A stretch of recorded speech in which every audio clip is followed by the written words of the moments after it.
ஒரு குக்கிராமத்தில் ஏழ்மையான குடும்பத்தில் பிறந்து உலகின் மாபெரும் ஜனநாயக நாட்டின் பிரதமரான நமது பாரத பிரதமர் அவரின் சின்னஞ்சிறு வயதில் ரயில் நிலையத்தில் தேநீர் விற்றதிலிருந்து இன்று 2ஆம் முறை பாரத பிரதமராக வெற்றி பெற்றது வரை அவர் கடந்து வந்த பாதைகள் எப்படிப்பட்டது என்பது குறித்து விவரிப்பதே இந்த வீடியோ தொகுப்பு.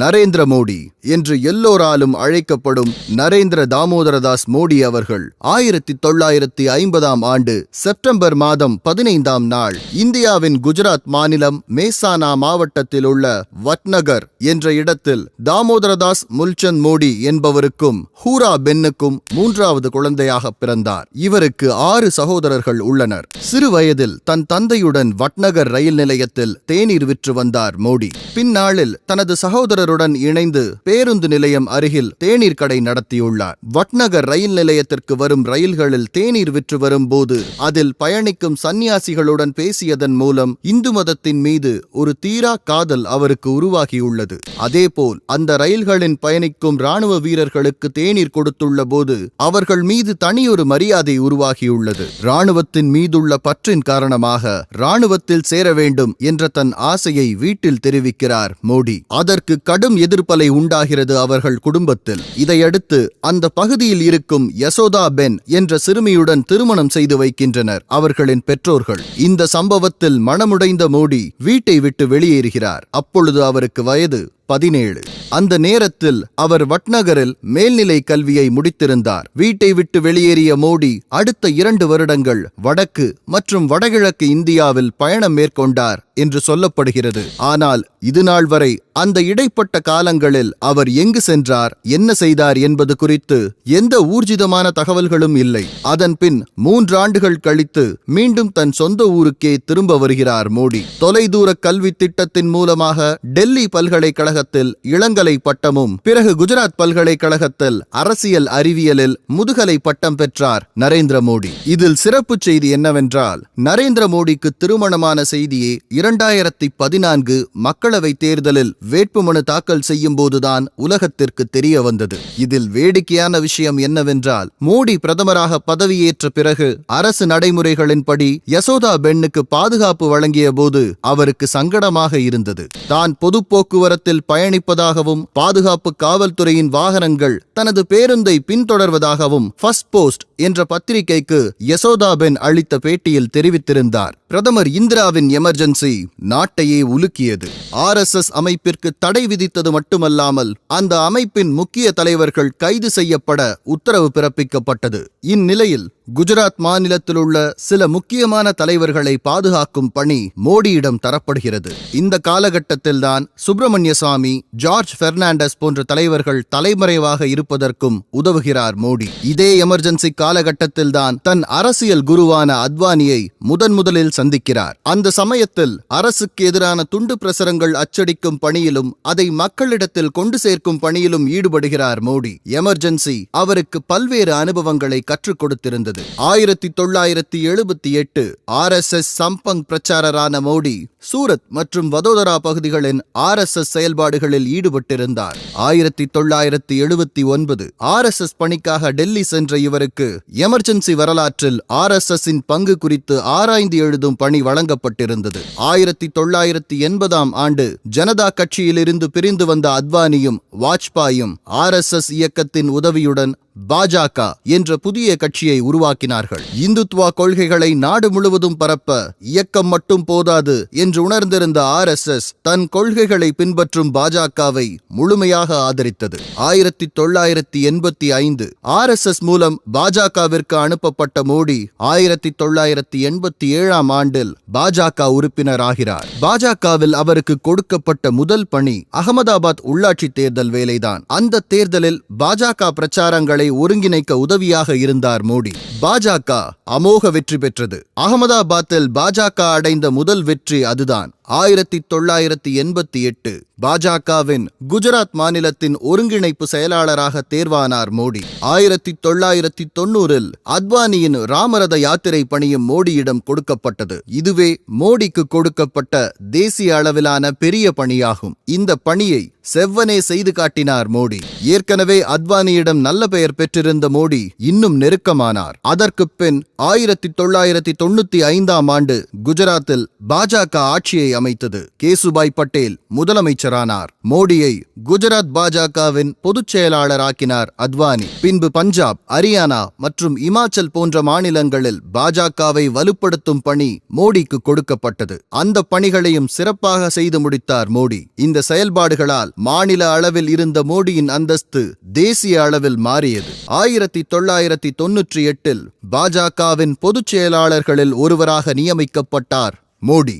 2001 குஜராத் சட்டமன்ற இடைத்தேர்தல்களில் பாஜக தோல்வியை தழுவியது. அதையடுத்து அக்டோபர் 6 குஜராத் முதல்வராக இருந்த கேசுபாய் பட்டேல் ராஜினாமா செய்தார். அதன் காரணமாக பாஜகவின் தேசிய தலைமை பட்டேலுக்கு பதில் மோடியை குஜராத் முதல்வராக நியமித்தது. பாரதிய ஜனதா கட்சியின் தனிப்பெரும்பான்மை ஆதரவுடன் அக்டோபர் 7 குஜராத் மாநில முதல்வராக பதவியேற்றார். 24 பிப்ரவரி 2002 நடந்த இடைத்தேர்தலில் ராஜ்கோட் தொகுதியில் காங்கிரசின் அஸ்வின் மேத்தாவை 14,728 வாக்கு வித்தியாசத்தில் தோற்கடித்து வெற்றி பெற்றார். ஆனால் அடுத்த 3 நாட்களில் பிப்ரவரி 27 நடந்த கோத்ரா ரயில் எரிப்பு சம்பவத்தை தொடர்ந்து தன்னுடைய பதவியை ராஜினாமா செய்தார். கோத்ரா ரயில் எரிப்பு சம்பவத்தை தொடர்ந்து குஜராத்தில் ஏற்பட்ட கலவரம் இன்று வரை மோடியின் மீது படிந்துள்ள அழிக்க முடியாத ஒரு கரும்புள்ளியாகவே உள்ளது. அதே ஆண்டு நடந்த சட்டசபை தேர்தலில்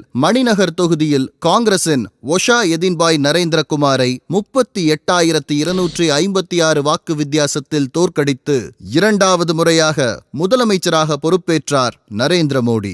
இம்முறை முதலமைச்சர் ஆனாலும் கோத்ரா ரயில் எரிப்பு சம்பவத்தை வைத்து மோடி மீது பல்வேறு குற்றச்சாட்டுகள் தொடர்ந்து வைக்கப்பட்டுக் கொண்டே இருந்தது. இதை களைவதற்கு ஒரே வழி குஜராத் மாநிலத்தின் வளர்ச்சியை அதிகரிப்பதுதான் என்று அந்த பணியில் தீவிரமாக உழைத்தார் மோடி. பல்வேறு புதிய கட்டமைப்புகளை உருவாக்கினார். புதிய தொழில் தொடங்குவதற்காக பல்வேறு திட்டங்களை வகுத்தார். இதன் காரணமாக பல்வேறு புதிய தொழில் கட்டமைப்புகள் உருவாகியது அந்த மாநிலத்தில். அதன் பின் தான் குஜராத்தின் வளர்ச்சி என்பது அதிவேகமாக வளர்ந்தது. அதன் கூடவே மோடியின் பெயரும் சேர்ந்தே வளர்ந்தது. அவர் ஆட்சி பொறுப்பேற்கும் போது மின் பற்றாக்குறை மாநிலமாக இருந்த குஜராத்தில் சோலார் மின் உற்பத்தியினை அதிகப்படுத்தி குஜராத்தை மின் மிகை மாநிலமாக மாற்றினார். இருந்த போதிலும் வளர்ச்சி என்ற போர்வையில் பல்வேறு கார்ப்பரேட் நிறுவனங்களை வளர்ச்சியடைய வைப்பதாக பல்வேறு விமர்சனங்களும் கூடவே எழுந்தது. கார்ப்பரேட் நிறுவனங்களுக்கு ஏற்படுத்தி கொடுத்த வசதிகளைப் போல அந்த மாநிலத்து விவசாயத்திற்கும் பல்வேறு வசதிகளை செய்து கொடுத்திருந்தார் மோடி. பின்னர் 2007 நடைபெற்ற தேர்தலில் வெற்றி பெற்று 3வது முறையாக குஜராத் முதல்வர் பதவியை அலங்கரித்தார். இதனால் குஜராத் அரசியல் வரலாற்றில் நீண்டகால முதல்வராக இருந்தவர் என்ற சாதனையை செய்தார் மோடி.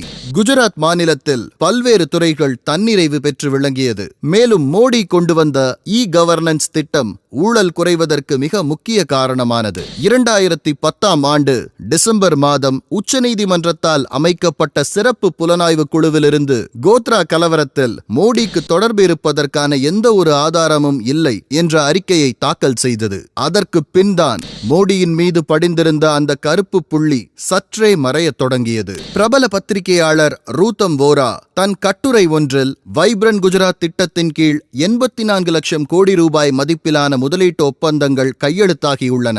ஆனால் இவற்றில் பெரும்பாலானவை பூர்த்தி செய்யப்படவில்லை. தனிநபர் வருமானத்தின் அடிப்படையில் குஜராத் நாட்டின் 5வது இடத்தில் இருப்பது உண்மைதான். ஆனால் நரேந்திர மோடி பொறுப்புக்கு வருவதற்கு முன்னரும் குஜராத் வளர்ச்சி பெற்ற மாநிலங்களில் ஒன்றாகவே இருந்தது என்று குறிப்பிட்டிருந்தார். நரேந்திர மோடியின் அரசு மேற்கொண்ட பல்வேறு நலத்திட்டங்களினால் குஜராத் மக்கள் அனைவரும் பலனடைந்துள்ளனர் என்பதற்கு எடுத்துக்காட்டாக 2012 நடைபெற்ற குஜராத் மாநில தேர்தலில் 4வது முறையாக வெற்றி பெற்று இந்திய அரசியலில் மாபெரும் சாதனை படைத்தார். இந்த நிகழ்வு மோடியின் பெயர் பாஜக பாஜகவில் மட்டுமின்றி இந்திய தேசம் முழுவதும் மோடியின் செல்வாக்கு உயர மிக முக்கிய காரணமானது. இந்தியா முழுவதிலும் மக்களின் செல்வாக்கை அதிகம் ஈர்த்ததால் பல்வேறு இடங்களில் அத்வானிக்கு பதில் மோடியை முன்னிறுத்தியது பாஜக. 2013ஆம் ஆண்டு கட்சியின் ஆட்சி மன்ற குழு உறுப்பினராக நியமிக்கப்பட்ட மோடி அடுத்த சில மாதங்களிலேயே பிரச்சார குழு தலைவராகவும் நியமிக்கப்பட்டார்.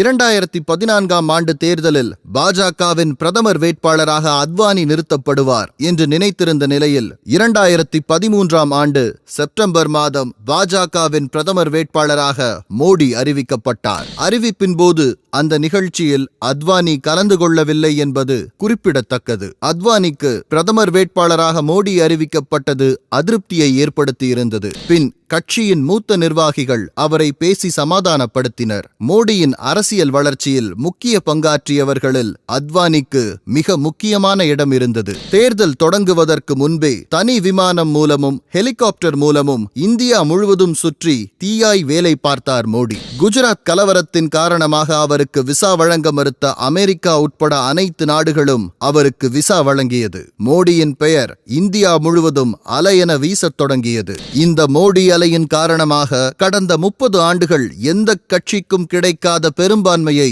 2014 மக்களவை தேர்தலில் பாஜக பெற்றது. இந்தியாவின் 14வது பிரதமராக 26 மே 2014இல் பொறுப்பேற்றார் மோடி. இதன் மூலம் இந்தியா விடுதலை பெற்ற பின் பிறந்த ஒருவர் இந்திய பிரதமராகிறார் என்ற பெயரையும் பெற்றார். அதற்கு பின் தனது குஜராத் முதல்வர் பதவியை ராஜினாமா செய்தார்.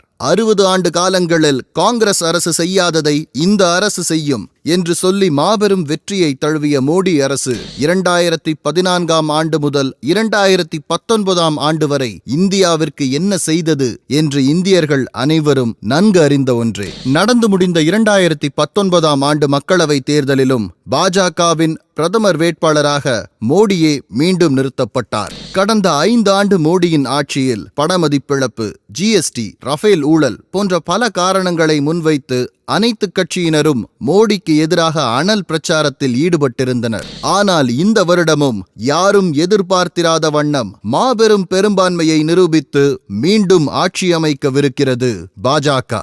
எப்பொழுதுமே ஆட்சியில் இருக்கும் ஒரு கட்சியின் மீது பல்வேறு விமர்சனங்கள் தொடர்ந்து வைக்கப்படுவது வழக்கம்தான். அவை அனைத்தையும் அந்த கட்சியும் கட்சித் தலைவர்களும் எப்படி கையாளுகின்றனர் என்பதில்தான் அந்த கட்சியின் திறமை உள்ளது. அதை செவ்வனே செய்து காட்டியிருக்கிறார் இந்த ஏழை தாயின் மகன். இந்தியாவின் மூலை முடுக்கு அனைத்திலும் மோடி அலை வீசினாலும் தமிழகத்தில் தாமரை இம்முறையும் மலரவில்லை. காரணம் பெரியார் பூமி என்பதாலோ என்னவோ. காலம்தான் பதில் சொல்லும். அடுத்த 5 வருடம் என்ன நடக்கப் போகிறது என்பதை. நடப்பவையாவது இனி தமிழகத்திற்கு நல்லதாக நடக்கட்டும்.